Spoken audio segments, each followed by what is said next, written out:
Hello everybody, and welcome back to the channel. My name is Blair, or the Illuminati, and today we're going to be talking about Huawei. They're most known for beating Apple in the race to become the second largest smartphone maker, right behind Samsung. And I mean, hey, with futuristic looking phones, like seriously look at these cameras, and some decent reviews to match, it's not hard to see why. But of course, if this were all good things, we wouldn't be here today, and I most certainly would not be making this video. So before we get into the controversy, let's start with this company's history, who Huawei exactly is, how they were founded, and what this company's all about. Let's get into it. Huawei, according to their website, was founded by Ren Zhengfi. He has a civil engineering background and in 1974 joined the military's engineering corps as a soldier, tasked to establish the Luoyang chemical fiber factory. He did quite well there and retired in 1983 and established Huawei in 1987. He became the CEO in 1988 and has held the title ever since. And I can't really knock this company's founding. There's MLMs that are founded only for money, companies based on complete and total fabrications, CEOs with literally zero experience in the field they go into, so hey, at least we can say they were founded by someone qualified if that counts for much in the long run. According to their company history on their About Us page, in 1995 they generated 1.5 billion RMB or 215 million USD. In 1999, they were in India. In 2000, they were in Sweden. Branching off into international markets earned them hundreds of millions more, and the company's been growing ever since. In 2012, they overtook Ericsson as the world's largest telecom equipment maker, despite a slowdown in the global market. Now, the products certainly do not come cheap. A Huawei laptop costs £1,700 if I were in the UK, so here that's just about $2,200, which is bananas. But however, seeing as they actually surpassed Apple as a smartphone retailer, I'm not surprised to see that they're also charging incredibly high Apple-type prices. Their newest smartphone has an Ultra Vision quad camera with a rounded overflow display, and it has a really unique design. Now, obviously, I'm only looking at their commercials. I'm not about to buy this phone to see how it works, though I will admit that audio zoom feature as well as editing out people feature is pretty damn cool looking. I found a few reviews from people that did get their hands on the P40 to see what they thought about Huawei's newest smartphone. Marquez Brown Lee said, "It's got this super soft touch finish on the screen that feels silky smooth. This gray refracts light pretty softly. This is one of my favorite phone backings ever." And this, I hope, kinda gets copied. The screen up front is a mixed bag. The display not only curves all over the edges of the right and left side, but it curves over the top and bottom too. The promo material has it looking like it's all screen, but the corners don't really curve in like that. Just imagine trying to wrap a circular gift with wrapping paper. The extra depth sensor isn't necessary, but the infrared is nice. He said the camera gives consistent photos, some sharp photos, no autofocus problems, though there's some problems with focusing on objects up close. Overall, it was a really positive review, and though it was missing a couple bleeding-edge technology things, there's still plenty that made it worthwhile and other companies are taking note of. Unbox Therapy also said he liked the security and wished that Apple would copy that, and commented how these things are increasingly becoming cameras with smartphones in them and it managed the exposure in a difficult environment. I can't really deny that. Seriously, the photos do look very nice. The versatility with camera shots was impressive. The selfie mode had some amazing detail in his photos as well. Just about every review said it was fantastic. So why can't we buy it and use it? Why did all of them say it was unfortunate or a disappointment in the end? Well, we're about to get into that now because there are some serious allegations, behind-the-scenes sketchiness, and other things that led to Huawei's eventual ban in the United States. So let's take a look at why that is.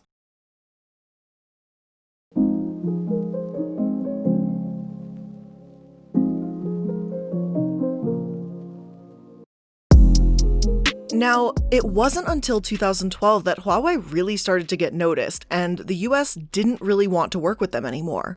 One article called "The Evidence Supporting the Fear of Chinese Telecommunication Providers" was released October 14, 2012, and stated that the US House of Representatives issued recommendations against doing business with two Chinese telecommunication companies, one being Huawei, the other called ZTE. The two companies are the main Chinese providers of telecommunication equipment.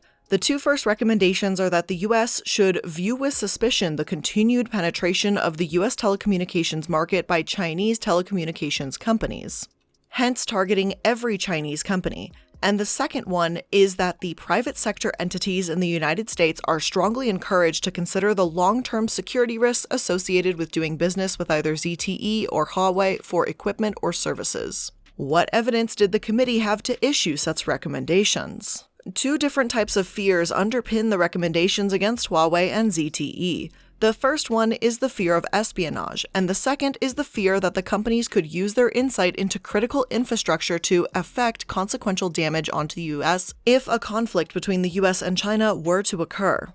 Information systems play a central role for many critical infrastructures. In general, the term critical infrastructure encompasses hospitals, power grids, and other elements of the energy supply chain. There is a fear that it is now possible to conduct cyber attacks on critical infrastructure that would have devastating effects.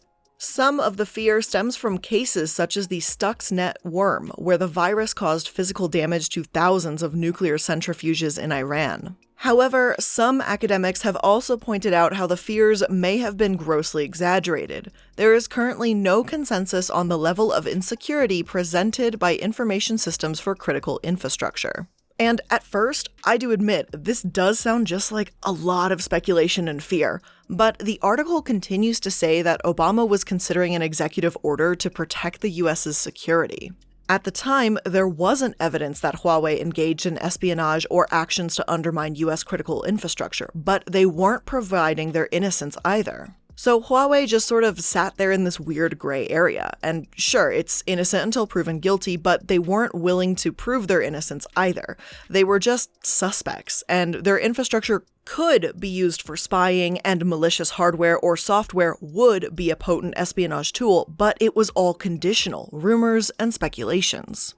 However, this was in October 2012, and it would be only 3 months later in January 2013 that we started to see some official answers. It was this Reuters article that undeniably linked Huawei's CFO, Meng to an Iranian telecom importer, Skycom. Which, yeah, that name, I know. This landed Huawei in a gigantic legal mess because the US had sanctions on Iran that ban any US product being sold there. Here's some highlights from the Reuters report so you can get an idea of what was actually going on.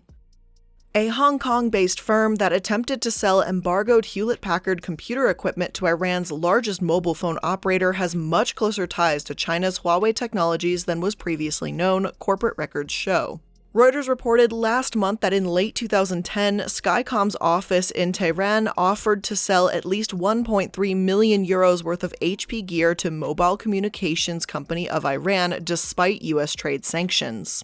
At least 13 pages of the proposal were marked Huawei Confidential and carried Huawei's logo. Huawei said neither it nor Skycom ultimately provided the HP equipment. HP said it prohibits the sale of its products to Iran. Huawei has described Skycom as one of its major local partners. But a review by Reuters of corporate records and other documents found numerous financial and other links over the past decade between Huawei, Meng, and Skycom, suggesting a closer relationship between the two firms. In 2007, for instance, a management company controlled by Huawei's parent company held all of Skycom's shares. At the time, Meng served as the management firm's company secretary. Huawei said in an email statement that the relationship between them and Skycom was normal, but to say that's deceptive would be a gross understatement.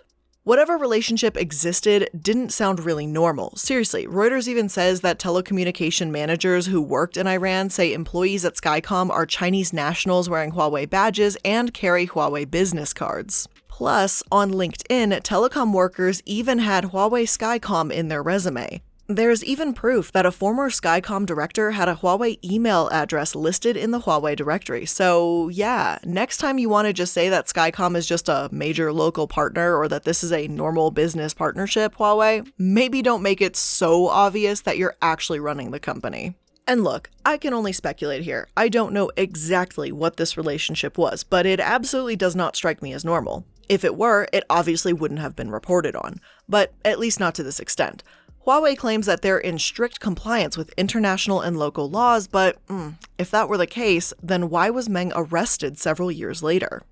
According to the New York Times, a top executive and daughter of the founder of the Chinese tech giant Huawei was arrested on Saturday in Canada at the request of the United States, a move likely to escalate tensions between the two countries at a delicate moment.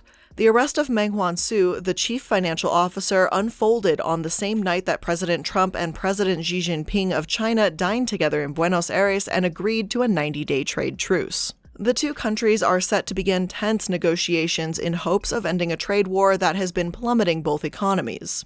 Ms. Meng, who joined Huawei in 1993, is also a deputy chairwoman, was taken into custody in Vancouver on December 1st, said Ian McLeod, a spokesperson for Canada's Justice Department.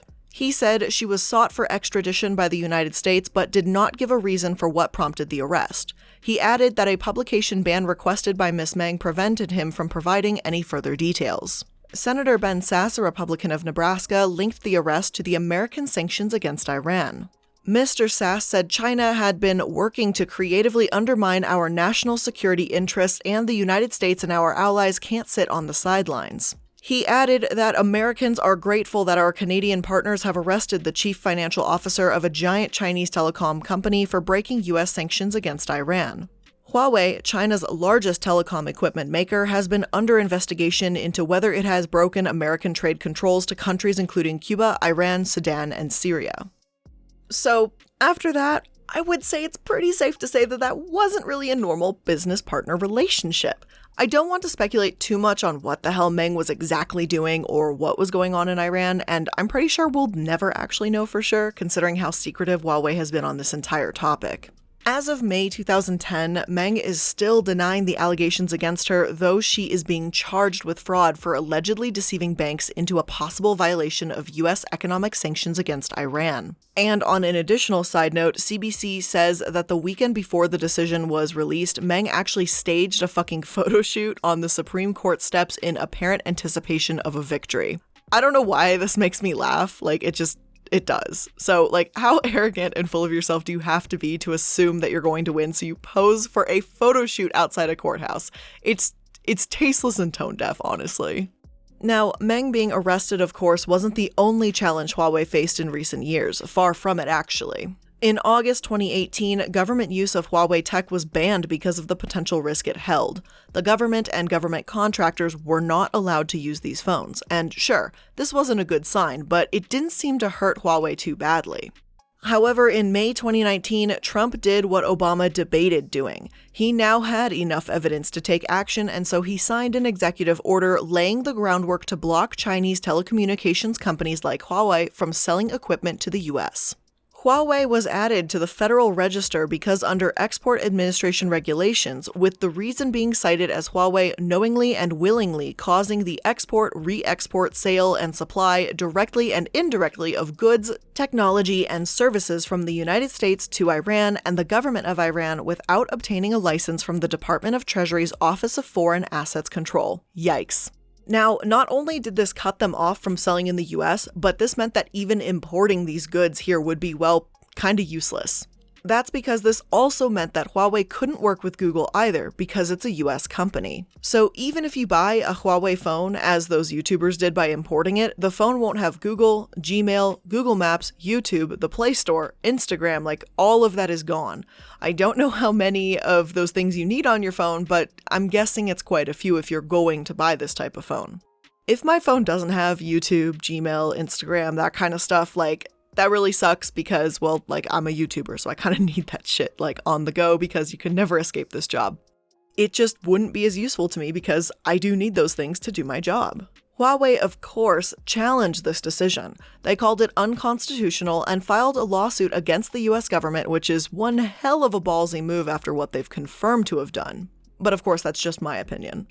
Huawei continued to insist that they are not a security threat and the legal battles are ongoing. However, Trump has sort of wavered on his Huawei ban and made comments in June of last year that US companies can sell their equipment to Huawei. We're talking about equipment where there's no great national security problem with it, which is just weird. There's a lot wrong with that kind of statement, but again, I'm not the one behind the scenes and I don't know everything that's going on there, but doesn't this just reaffirm their lawsuit? If we unban Huawei, won't they be able to easily win a lawsuit for having been banned in the first place? Does this mean Huawei will drop the lawsuit if Trump unbans them? And if he thinks there's no security problem, then why were they banned for government use for so long, and why was there an executive order banning them completely? It is really, really frustrating to hear this back and forth go on for so long, and that's really all I'm going to say about that, just especially when things are extremely shady and unclear to begin with. This just doesn't help that situation. In June of this year, though, we did get another update. The FCC, or Federal Communications Commission, officially designated Huawei as a national security threat. This means it's been barred from subsidies and it's banned completely. Huawei here in the US might as well be non-existent. This doesn't mean they can't find any workarounds in the future, but as for right now, they wouldn't be able to work with US companies. Huawei says they have their own operating system in the works as a plan B, but again, I'm not so convinced they'll be in the US in the near future. Maybe in a few years, but I guess we'll have to see. Despite the ban being the most commonly known thing about Huawei, it's not the only controversy they've had either. There may be the allegations of being a threat to security, them having the possibility to spy on us, and other sorts of deals with Iran. That's all shady and confusing and a bit complicated. But there are two more allegations that are far more straightforward, and the first is the allegations of intellectual property theft. CNBC alleges that Huawei's rise was all thanks to Nortel's downfall, a different telecommunications company. As Larry Chafin, or Network World, summarizes, at the moment we have 3 companies to blame for Huawei even being in the United States. Nortel for not realizing what was going on and going to the Canadian government, and Cisco Systems and Motorola, both of which should have never settled out of court with Huawei. Both should have gone to court and shown that Huawei stole intellectual property and they were recruiting employees to steal secrets. The Seattle Times also says that Huawei misappropriated trade secrets about a T-Mobile smartphone testing robot back in 2012 and 2013. The lawsuit filed by T-Mobile in 2014 claimed that 2 Huawei Device USA employees spied on a smartphone testing robot T-Mobile had in its Bellevue lab. The robot, Tappy, was developed to test smartphone functions with fast-moving human-like fingers. Huawei was then a smartphone supplier to T-Mobile. On a visit to the lab, the employees photographed the robot and one slipped one of Tappy's fingertips into his bag, T-Mobile claimed. When it filed the lawsuit, T-Mobile claimed that Huawei's espionage cost it tens of millions of dollars as it severed its supplier relationship with the company and was forced to switch to smartphones from other suppliers. Huawei admitted in 2014 that 2 employees acted inappropriately and said they had been fired, but the company disagreed with the larger trade secrets claim in the case, that the information was secret and had been used improperly to improve Huawei's own robot and benefit the company, and said it was unfortunate the lawsuit had been filed. So, a couple of things I have to say about this one. 1, Tappy is an adorable name for a robot. But 2, it was unfortunate the lawsuit was filed. Like, what the fuck does that even mean? Like, yeah, we admit our employees stole from you, but it really sucks you had to file a lawsuit about it. Like, are you joking? T-Mobile was right to file that lawsuit. Calling it unfortunate makes it sound like as it was just a matter of like, well, luck or something, when it was their fault and their employees that acted out. The jury said T-Mobile should be awarded $4.8 million in damages for breach on contract, but didn't award any money for the trade secret claim. I'm not obviously sure why that didn't happen, but at least Huawei didn't get completely away with this one, so I think it counts for something. But still, there's plenty of lawsuits and issues with theft and Huawei, enough so that they've been charged with racketeering. On February 13, 2020, sites from the Wall Street Journal to TechCrunch reported that the FBI brought 16 charges against Huawei. The full document of charges is online too, and let me tell you, it is one hell of a list. Under scheme to misappropriate intellectual property, it reads the following. Since at least in or about 2000 through the date of this superseding indictment, the defendants Huawei, FutureWay, Huawei Device, and Huawei Device USA and other executed a scheme to operate and grow the worldwide business of Huawei and its parents, global affiliates and subsidiaries through the deliberate and repeated misappropriation of intellectual property of companies headquartered or with offices in the United States for commercial use. And again, I could literally go on forever and ever and ever about this entire document because it's so fascinating, but the thing is like 50 pages long. So needless to say, Huawei has been stealing since 2000. And there's more than just one or two incidents. It's purposeful, it's frequent, it's a pattern, and it really makes me lose my liking I had for that badass phone design. Now, the second allegation is lesser known, but very seriously disturbing. Last year, the Australian Strategic Policy Institute accused Huawei of providing surveillance in Xinjiang re-education camps.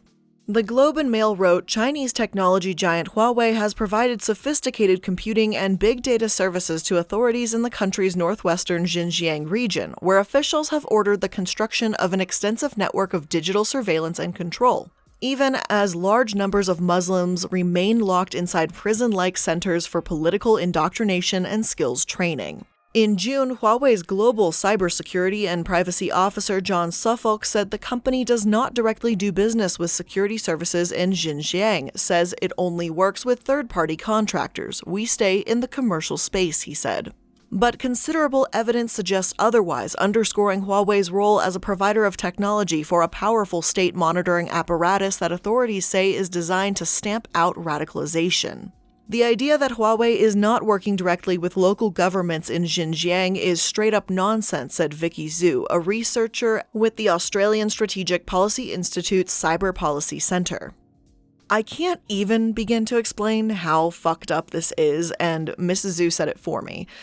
For me, it's more of a concern that Huawei is a company that strictly adheres to whatever the Chinese government wants them to do. And with this example, I've got to say I do seriously agree with her.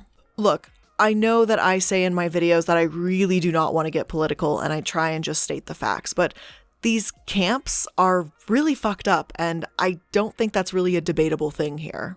Muslims are locked up in Xinjiang for these re-education purposes when, in actuality, 1 million are thought to have been detained without trial and they're just brainwashed, locked away, and beaten. This isn't a fucking voluntary re-education, this is forced labor and a type of concentration camp. It's been called chillingly similar to how Hitler treated Jews in World War II. However, Hitler's logic was outright euthanasia and was the only recourse for people who he claimed needed curing. Whereas China thinks that these camps, these re-education hospitals, can cure their patients and thus clean the virus from their brain. And seriously, please feel free to try and debate me and tell me how that sentence sounds okay in the slightest to you. That is insane, and I don't know why there isn't more news on this more often. And Huawei is one of the companies supporting this. Given how much evidence there actually is to support this relationship, I'm pretty comfortable with dropping the allegedly part here. Even if their trade secrets weren't stolen and their products weren't threats, this alone tells me I could never ever purchase from them. It's not like this happened decades ago and they've since left that in their horrible past. This is happening right now, this year. Huawei is currently supporting this treatment of human beings. This brainwashing, this abuse, whatever you want to call it, they'll do whatever the Chinese government has them do. And again, I know I say I try not to get political here, but like, you can't tell me that this is okay. This is not okay. Like, I know my channel's already blocked in China because I already called, Xi Jinping or whatever Winnie the Pooh, which fuck it. You still are Winnie the Pooh, you fat fuck.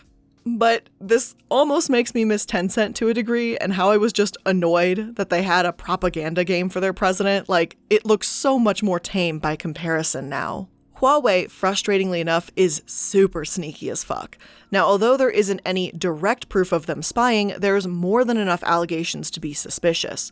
Though they maintain their innocence constantly, there's also nothing to show that they are actually innocent. Seriously, when I research my other topics about shady businesses, it's rare that you'll see article after article that pops up saying there's no proof of allegations unless it's an open secret that those allegations hold water.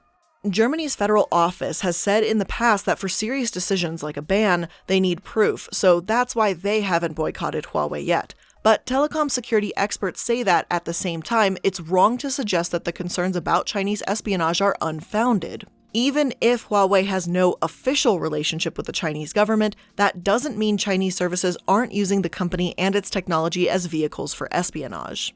Now, of course, Huawei has tried to wow people and repair their very damaged reputation by inviting people into their offices. They've opened up their facilities to the media to get a sense of what the company looks like and who works there. And it's very much set up like a European-style campus with private dining rooms for high-profile customers, a gym, a pool table, staff housing, you name it, it's got everything. But I've got to agree with Josh Rogan from the Washington Post on this one after he got an invitation to come see their offices. That's going to be a hard pass. Any American journalist who takes Huawei money should be ashamed. Huawei should look bad. People should be ashamed to take their money or purchase from them. Frankly, this makes me annoyed that people will still buy their products to review them for views. They shouldn't get a single penny worth of support from anyone, especially after the shit they've done in Xinjiang. And even more recently in the news, the US has actually been lobbying other countries to boycott Huawei, especially in Brazil. They've even ominously warned of consequences if Brazil chooses Huawei to develop 5G in its country. I mean, China is Brazil's biggest trading partner, and I think they're going to do whatever they want and we can't really stop it ultimately, but I am really wary to see them spreading, to say the very least. So, what is my conclusion to all of this in this video that I showed you guys today? I think Huawei is a developing story. I think there's going to be a lot more to say about them in the future, but with what I know right now and from what I was able to find on this company, I'm not very confident in the fact that Huawei phones or its services are going to be available in the US anytime soon. And that last part about the re-education camps, that's what really threw me over the edge, because for a bit this seems kind of speculative, but then when you start to put all these pieces together, it paints a much darker picture. But as per usual, let me know your guys' thoughts in the comment section down below. What do you think based on the information I've presented today? Do you think Huawei is an actual threat? Do you think they're going to maintain their apparent horrific behavior with these camps in China? What do you think is going to happen to them? Let me know all of your thoughts in the comment section down below. And again, if you guys enjoyed this video, like it, share it, subscribe if you're new. If you guys want more content from me, including all my sources to create today's video, links are in the description box for everything under the sun. So again, guys, thank you so much for making it to another video. I love you guys, and I'll see you in the next one. Bye!